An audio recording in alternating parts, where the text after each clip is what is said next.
তুলে ধরবো। নদিয়াতে রয়েছেন আমাদের প্রতিনিধি পলাশ। আমি সরাসরি একবার পলাশের কাছে চলে যাই। পলাশ, তুমি কোথায় রয়েছে এবং সেখানে কি ছবি?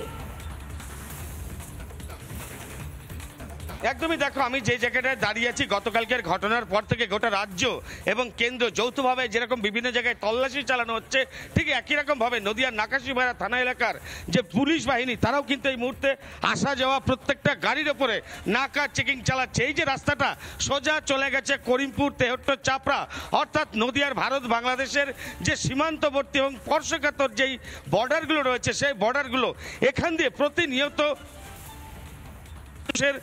বিভিন্ন রকম যাতায়াতের পথ, আর যাতে এই পথে কোনো রকম নাশকতা না ঘটে বা কোনো রকম নতুন করে কোনো রকম বিস্ফোরক যাতে আসা যাওয়া করতে না পারে, তার জন্য আমি একবারে সরাসরি জানবার চেষ্টা করব। ভাই, কোথা থেকে আসছেন? আপনি কোথা থেকে আসছেন? আমি এখান থেকে সোনাতলা থেকে। গতকালকে এত বড় ঘটনা ঘটে গেছে, সেগুলো কি নজরে রেখেছেন? আমি কলেজ। এই যে পুলিশের যে নাকা চেকিং করছে যাতে কোনো রকম নতুন করে বিস্ফোরণ না ঘটে, এটাকে কিভাবে দেখছেন? ভালোভাবে ভালো করছে। অর্থাৎ সাধারণ মানুষ যারা ভারতীয় তারা কিন্তু বলছে যে এটা ভালো উদ্যোগ, কিন্তু একটা প্রশ্ন গোটা রাজ্য বারবার যে কারা বারবার সেই নাশকতা ঘটাচ্ছেন, যার ফলে স্বরাষ্ট্র সচিব অমিত শাহ থেকে শুরু করে প্রত্যেকেই ঘটনাস্থলে এসে পৌঁছেছেন।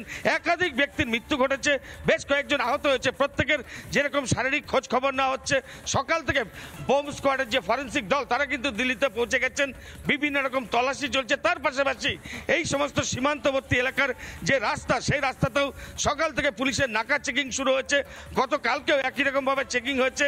এখন শুধু দেখার যে এখান দিয়ে কোনো রকম ফাঁক ফোকর গলে কোনো রকম যাতে কোনো বিস্ফোরক কোথাও নিয়ে যেতে না পারে বা কোনো রকম যাতে নতুন করে দুর্ঘটনা না ঘটে। আমি ভিডিও জার্নালিস্ট লালমোহনকে বলবো আর একটু ভালো করে দেখাতে। পুলিশ কর্মীরা তারা কিন্তু যথেষ্টই সচেষ্ট যাতে কোনো রকম গাড়িতে কোনো কিছু দুষ্কৃতিকারী বা কোনো রকম দুষ্কর্ম না ঘটে। নতুন করে সকাল থেকেই শুরু হচ্ছে বিভিন্ন রাস্তাঘাটে পুলিশের নাকা চেকিং। এই রাস্তাটা কিন্তু ভীষণ গুরুত্বপূর্ণ, তার কারণ এই রাস্তাটাই একদম সোজা চলে গেছে ভারত বাংলাদেশ সীমান্তবর্তী এলাকায়। আর যাতে বাংলাদেশ থেকে কোনো রকম আততায়ীরা ভারতে ঢুকতে না পারে বা এই রাস্তা ব্যবহার করে তারা যাতে সরাসরি কোনো তাদের নির্দিষ্ট গন্তব্যে পৌঁছতে না পারে, তার জন্যই কিন্তু সকাল থেকে নাকাশিপাড়া থানার পুলিশ তারা সকাল থেকে বারবার এই চেকিংগুলো চালিয়ে যাচ্ছে। আমি লালুকে বলবো, ভিডিও জার্নালিস্ট লালমোহন, আর একটু পেছন দিকটা দেখাবে। এই যে গাড়িগুলো আসছে, প্রত্যেকটা গাড়ির ওপরে কিন্তু পুলিশের যে নজরদারি, সেই নজরদারি চলছে। প্রত্যেকটা গাড়ির পেছনের ডিগি খুলে দেখা হচ্ছে, গাড়ির যে প্যাসেঞ্জার আছে তাদের ব্যাগে কি সমস্ত আছে সমস্ত কিছু। আমি একটু লালমোহন, তুমি একটু জুম করে দেখাও। গাড়ির ভেতরে পুলিশ তদন্ত চালাচ্ছে একের পর এক। যে সমস্ত গাড়িগুলো সীমান্তবর্তী এলাকা, খুব সেন্সিটিভ এই রাস্তাটা, যাতে কোনো রকম কোনো নাশকতামূলক কাজকর্ম নতুন করে না হয়, তার জন্য পুলিশের এই নাকা চেকিং রুম কি তুমি দেখতেই পাচ্ছ। প্রচুর পুলিশ এখানে ডিপ্লয় করা হয়েছে। তারা কিন্তু প্রত্যেকটা গাড়ির ওপরে যে চেকিং, সেই চেকিং চালাচ্ছে। এবং এই যে রাস্তাটা ভীষণ গুরুত্বপূর্ণ, তার পাশাপাশি এখনই কিন্তু এই মুহূর্তে ঘটনাস্থলে বোম ডিসপোজালের দিল্লিতে তারা পৌঁছে গেছেন এবং যে সমস্ত অসুস্থ ব্যক্তিরা রয়েছেন তাদের শারীরিক খোঁজ খবর নিচ্ছেন অমিত শাহ। তার পাশাপাশি কেন্দ্রীয় স্তরের সমস্ত যারা আধিকারিক আছে তারা ঘটনাস্থলে পৌঁছেছেন। ফরেন্সিক তদন্তের দাবি তোলা হয়েছে। হয়তো ফরেন্সিক যে তদন্ত, তার সঙ্গে এনআইএ তদন্ত হবে। দেখাই যাচ্ছে যে প্রত্যেকটা গাড়ির ওপরে পুলিশ আধিকারিকরা তারা যেভাবে নাকা চেকিং করছে যাতে নতুন করে আর কোনো রকম এই ধরনের ঘটনা না ঘটতে পারে, তার জন্য কিন্তু এই ধরনের চেকিংয়ের ব্যবস্থা করা হয়েছে। তুমি দেখতে পাচ্ছ পুলিশ আধিকারিক তারা প্রত্যেকে আসছে, প্রত্যেকে যাচ্ছে। রাস্তার উপরে যে সমস্ত গাড়িগুলো আসছে, প্রত্যেকটা গাড়ির উপরে কিন্তু একের পর এক চেকিং করা হচ্ছে।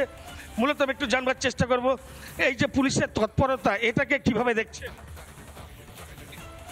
তৎপরতা এটাকে কিভাবে দেখছেন? কি দেখবো আমরা, আর বলো। গতকালকের যে ঘটনাটা ঘটেছে তারপরের থেকে পুলিশের যে তৎপরতা, এটাকে কিভাবে দেখছেন? আর কি দেখবো, একদমই সাধারণ মানুষ তারা কিন্তু হকচকিয়ে রয়েছে, কারণ পুলিশের এই ধরনের ভূমিকা কিন্তু এর আগে কখনো তারা সচরাচর দেখেনি। বিশেষ কারণ ছাড়া পুলিশ এভাবে নাকা চেকিং করে না। একমাত্র আমরা দেখতে পাই যখন নির্বাচন আসে দেশে, তখন যাতে ভোট নির্বিঘ্নে হয় তার জন্য পুলিশের প্রহরার ব্যবস্থা থাকে। তার পাশাপাশি আজকের যে ঘটনা, একদমই পলাশ, সেই ছবি আমরা দেখতে পাচ্ছি।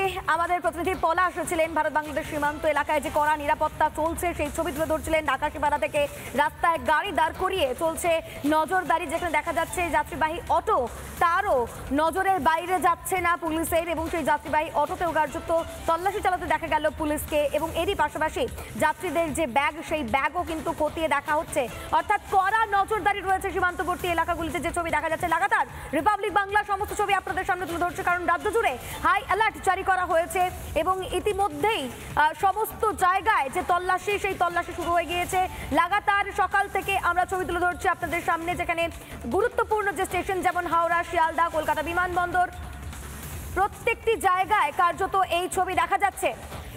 একের পর এক ছবি রিপাবলিক বাংলায় আমরা আপনাদের সামনে তুলে ধরছি, যেখানে হাসনাবাদ সেখানকার ছবি আপনারা যেমন দেখতে পাচ্ছেন, নদিয়ার ছবি দেখতে পাচ্ছেন, এরই পাশাপাশি দেখতে পাচ্ছেন বাঁকুড়ার ছবি, ধূপগুড়ির ছবিও আমরা আপনাদের সামনে তুলে ধরছি। অর্থাৎ শহর কলকাতা থেকে শুরু করে জেলার সীমান্তবর্তী এলাকা প্রত্যেকটি জায়গায় কড়া নজরদারি রয়েছে পুলিশের। হাই অ্যালার্ট জারি করা হয়েছে এবং সেই কারণে কিন্তু একটানা তল্লাশি চলছে। গতকাল রাত থেকে একটানা তল্লাশি চালানো হচ্ছে পুলিশের তরফ থেকে, যাতে কোনো রকম কোনো ফাঁকফোকর না থাকে। প্রত্যেকটি গাড়ি এমনকি যাত্রীবাহী অটো পর্যন্ত বাদ দিচ্ছে না পুলিশ, এবং প্রত্যেকটি গাড়ি দাঁড় করিয়ে তার প্রত্যেকটি কোণা দেখা হচ্ছে পুলিশের তরফে। এই মুহূর্তে দিল্লির লালকেল্লার ছবি আপনারা দেখতে পাচ্ছেন, আজ সকালের ছবি দেখাচ্ছে আপনাদের। দেখুন সেই ছবি, যেখানে ফরেন্সিক টিম রয়েছে এবং এরই পাশাপাশি রয়েছে পুলিশ আধিকারিকরাও। যে নমুনা সংগ্রহ, সেই নমুনা সংগ্রহ যেমন চলছে, এরই পাশাপাশি গতকালের ছবি আমরা আপনাদের সামনে তুলে ধরছি। সেই মুহূর্তের ছবি, অর্থাৎ বিস্ফোরণের মুহূর্তের ছবি দেখতে পাচ্ছেন। বিকট শব্দে কেঁপে ওঠে গোটা এলাকা।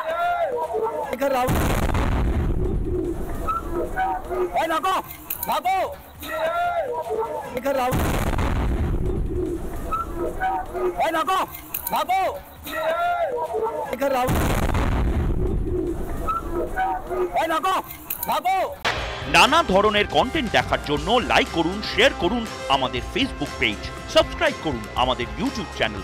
পাশাপাশি অন্যান্য ব্রেকিং নিউজের জন্য অবশ্যই চোখ রাখুন রিপাবলিক বাংলায়।